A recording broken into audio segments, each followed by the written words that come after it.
오늘부터 소상공인 손실보상 신청과 지급이 시작됐습니다. 이미 안내 문자 받고 신청해서 지급을 받은 분도 계실 겁니다. 방역 조치로 생긴 영업 손실을 법으로 의무 보상하는 세계 첫 시도라는 의미가 있긴 하지만 사각지대가 너무 크다, 추가 대책이 필요하다 이런 지적도 여전한 게 사실입니다.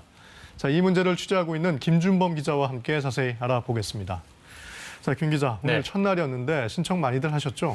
그만큼 좀 기다리는 분들이 많았구나를 느낄 수 있는 하루였는데 오늘 한 8,000명 가깝게 신청을 해가지고요. 260억 원 정도 수령을 해갔고 조회와 신청이 몰리다 보니까 전용 홈페이지가 하루 종일 좀 접속이 순조롭지 않은 그런 일도 있었습니다. 네. 말씀하신 것처럼 그만큼 기다렸다는 분들이 많은 건데 그 사각지대가 있다는 지적 왜 계속 나오는 건가요? 이게 통계만 보면 이제 그런 얘기가 나올 수밖에 없습니다. 이번에 손실보상 받는 대상인 분들이 한 80만 명 되거든요. 근데 우리나라 전국에 있는 자영업자가 550만 명 정도 돼요. 그중에서 규모가 작은 소상공인만 잡아도 320만 명. 어떻게 잡든 간에 못 받는 분들이 훨씬 많은 거고요. 또 받는 분들 금액을 따져봐도 절반 이상 한 52%가 100만 원 미만을 받습니다. 사실 100만 원 미만이라면 웬만한 가게 한 달 임대료도 안 되기 때문에 불만이 나올 수밖에 없는 그런 구조입니다. 그래서 결국 뭐 다 건물주한테 간다 뭐 이런 얘기도 나오는데요.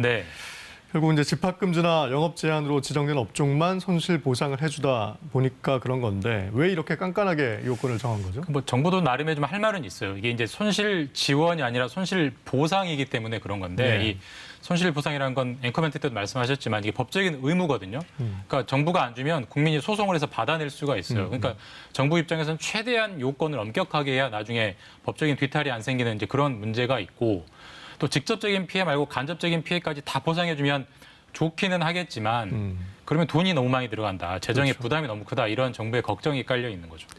그런 어떤 현실적인 고려가 있어서 그렇다는 건데 아무리 그래도 해당 자영업자들은 납득하기 좀 힘들 것 같습니다.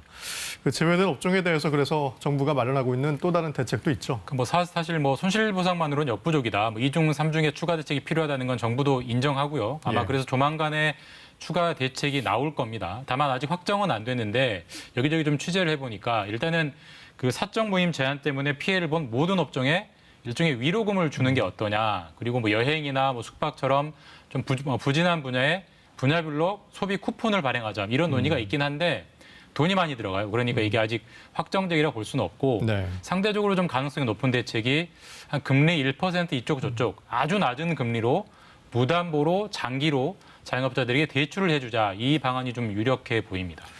그런데 그 대출이라는 건 결국은 자영업자들이 나중에 또 갚아야 되는 빚이지 않습니까? 그래서 이게 도움이 될까 그런 생각이 드는데요. 사실 저도 이제 취재하면서 그런 의문이 많이 들었는데 취재하면서 만난 많은 자영업자분들이 이런 말씀을 하셨어요. 그러니까 100만 원도 안 되는 손실 보상 받을 바에야 차라리 대출이더라도 큰 돈을 좀 빌려주는 게 낫다. 왜냐하면 지금 웬만한 자영업자분들은 은행 가도 대출이 안 나옵니다. 재정이 안 좋기 때문에. 그러니까 이런 정책 대출이라도 받아서 일단은 가게라도 살려놔야 이후를 도모할 수 있는 거 아니겠냐 이런 기대고요. 일리 있는 기대입니다. 그런 측면에서 볼 때 좀 미국의 적극적인 소상공인 대출 정책을 좀 참고할 필요가 있다. 이런 전문가들의 주문이 많았습니다.